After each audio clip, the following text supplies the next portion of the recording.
Fixed deposit यानी FD हमारे देश में इन्वेस्टमेंट का एक पॉपुलर और सुरक्षित तरीका है, लेकिन बैंक के कुछ ऐसे रूल्स हैं जिनकी जानकारी ना होने पर आपको एफडी करवाने पर नुकसान उठाना पड़ सकता है।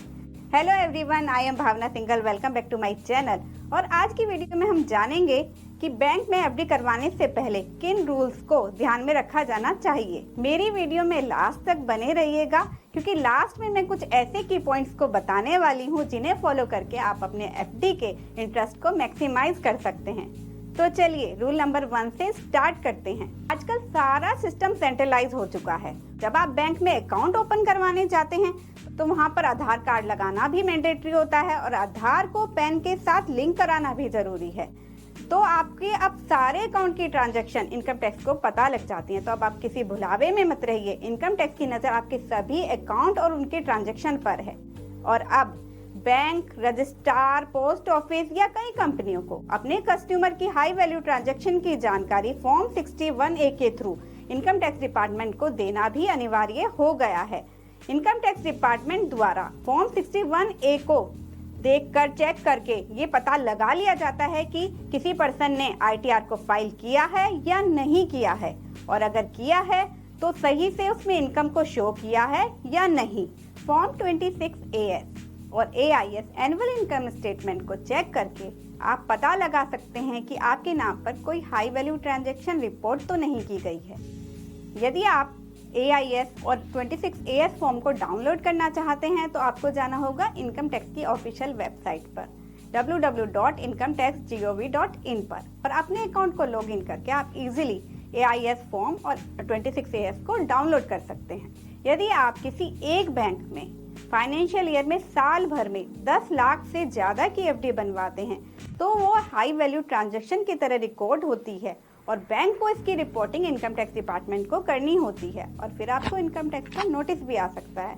तो यदि आप चाहते हैं कि आपको इनकम टैक्स का नोटिस ना आए तो आपको एफडी की लिमिट्स को ध्यान में रखना होगा और उसी के अंतर्गत आपको एफडी बनवानी होगी। रूल नंबर 2, एफडी पर आपको जो इंटरेस्ट मिलता है वो 40,000 रुपये से ज़्यादा और सीनियर सिटीजन के केस में 50,000 रुपये से ज़्यादा होने पर बैंक द्वारा उस पर 10% TDS काट लिया जाता है। और यदि अकाउंट में पैन नंबर लिंक नहीं कराया है तो बैंक द्वारा 20% TDS डिडक्ट किया जाता है।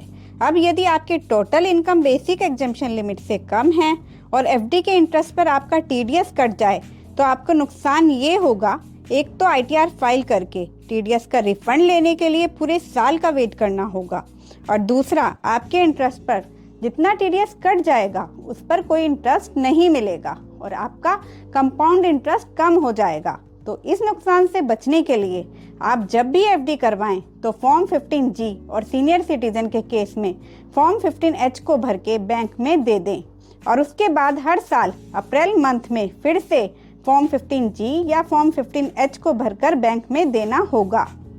ऐसा करने पर बैंक आपके इंटरेस्ट पर TDS डिडक्ट नहीं करेगा, क्योंकि फॉर्म 15G और फॉर्म 15H एक डिक्लेरेशन फॉर्म है जिसमें व्यक्ति द्वारा ये घोषणा की जाती है कि उसकी total income basic exemption limit से कम है, इसलिए TDS डिडक्ट नहीं किया जाए।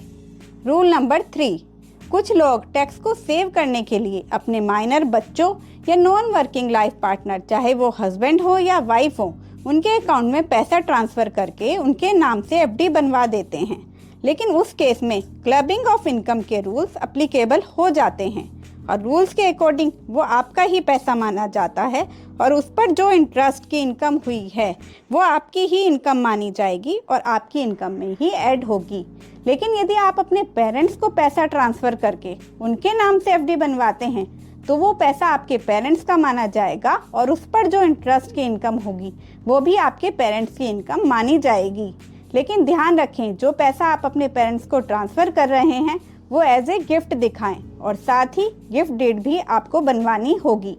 और यदि आपके पेरेंट्स सीनियर सिटीजन हैं तो उनको एफडी पर आपसे 0.5% तक ज़्यादा का इंटरेस्ट भी मिलेगा। आप अपने अनमैरिड बच्चों को जो 18 साल से ऊपर के हैं और वर्किंग नहीं हैं उनको भी पैसा गिफ्ट करके उनके नाम से एफडी बनवा सकते हैं, और वो पैसा और उस पर मिलने वाली इनकम आपके बच्चों की ही इनकम मानी जाएगी, और ऐसा करके आप अपने टैक्स को सेव कर सकते हैं। रूल नंबर 4, यदि आप सीनियर सिटीजन हैं तो आप एफडी और सेविंग अकाउंट पर मिलने वाले इंटरेस्ट पर सेक्शन 80 टीटीबी के अंतर्गत 50,000 रुपये तक की डिडक्शन का बेनिफिट ले सकते हैं। और ध्यान रखें कि यदि आपकी एफडी पर इंटरेस्ट की इनकम पर बैंक टीडीएस नहीं डिडक्ट कर रहा है, तब भी आप अपनी एफडी के इंटरेस्ट पर हर साल टैक्स को कैलकुलेट करें और अपनी आईटीआर में उसे शो भी करें, क्योंकि आपको हर साल सेक्शन 80 टीटीबी की डिडक्शन का बेनिफिट मिलता है। बहुत से लोग ये गलती कर बैठते हैं कि वो मैच्योरिटी पर जो टोटल इंटरेस्ट मिलता है उस पर टैक्स कैलकुलेट करते हैं। इससे आपको जो हर साल सेक्शन 80 टीटीबी का बेनिफिट मिलता है वो छूट जाता है और तब आपको टैक्स के रूप में बड़ी अमाउंट देना पड़ सकता है। स्टार्टिंग में मैंने जिन की पॉइंट्स की बात की थी, अब रूल नंबर 5 में उनकी बात कर लेते हैं। किसी भी बैंक में एफडी करवाने से पहले उस बैंक के सभी टेन्योर अवधि पर इंटरेस्ट रेट को चेक करें, क्योंकि काफ़ी बार एक दिन या कुछ दिन के टेन्योर चेंज होने पर इंटरेस्ट रेट में काफ़ी डिफरेंस आ जाता है। इसको और अच्छे से एक्सप्लेन करने के लिए मैं यहाँ पर कैनरा बैंक के एफडी के टेन्योर और इंटरेस्ट रेट को जो 5 अप्रैल 2023 से इफेक्ट में आ चुके हैं उनको ले रही हूँ। जैसे कि आप स्क्रीन पर देख रहे हैं कि यदि एफडी 2 करोड़ से कम की है तो 7 से 45 दिन के लिए इंटरेस्ट रेट 4% है और 46 दिन से 90 दिन के लिए इंटरेस्ट रेट 5.25% है। तो हम यहाँ देख सकते हैं कि यदि कोई व्यक्ति 45 दिन की एफडी करवाता है तो 4% की इंटरेस्ट रेट है, और वहीं यदि वो व्यक्ति 46 दिन यानी एक दिन ज़्यादा की एफडी करवाता है तो उसको 5.25% का इंटरेस्ट मिलता है, जो कि 1.25% ज़्यादा होगा। इसी तरह से अगर हम आगे भी देखें तो मात्र एक दिन के डिफरेंस पर इंटरेस्ट रेट में काफ़ी डिफरेंस आ रहा है। तो आपको जो एफडी का टेन्योर है बहुत सेफ्टी के साथ डिसाइड करना है, जिससे आपका एफडी पर इंटरेस्ट मैक्सिमम हो सके। दूसरा, यदि आप एक बड़े अमाउंट की एफडी करने जा रहे हैं तो उसकी एक ही एफडी ना कराएं, उसकी मल्टीपल एफडी कराएं। इन केस यदि आपको पैसों की ज़रूरत पड़े तब आप आसानी से 1 या 2 एफडी को ब्रेक करवा सकें और बाकी की आपकी एफडी रनिंग में रहें, जिससे आपको इंटरेस्ट का ज़्यादा लॉस भी नहीं होगा और जिस पर्पज़ के लिए आपको पैसे की ज़रूरत होगी वो भी फुलफिल हो जाएगा। रूल नंबर 6, जो भी फंड हम बैंक में डिपॉजिट करते हैं, इस फंड का जो इंश्योरेंस होता है DICGC deposit insurance and credit guarantee corporation 5 lakh तक का करती है।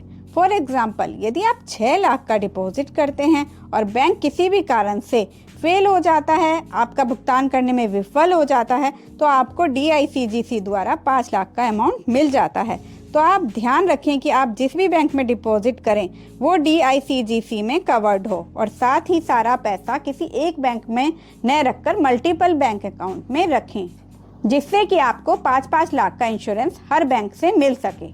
रूल नंबर 7, क्या आप जानते हैं कि आपको एफडी पर लोन मिल सकता है? ज़्यादातर देखने को मिलता है कि एफडी करवाने वाले लोगों को इसके बारे में जानकारी नहीं होती है।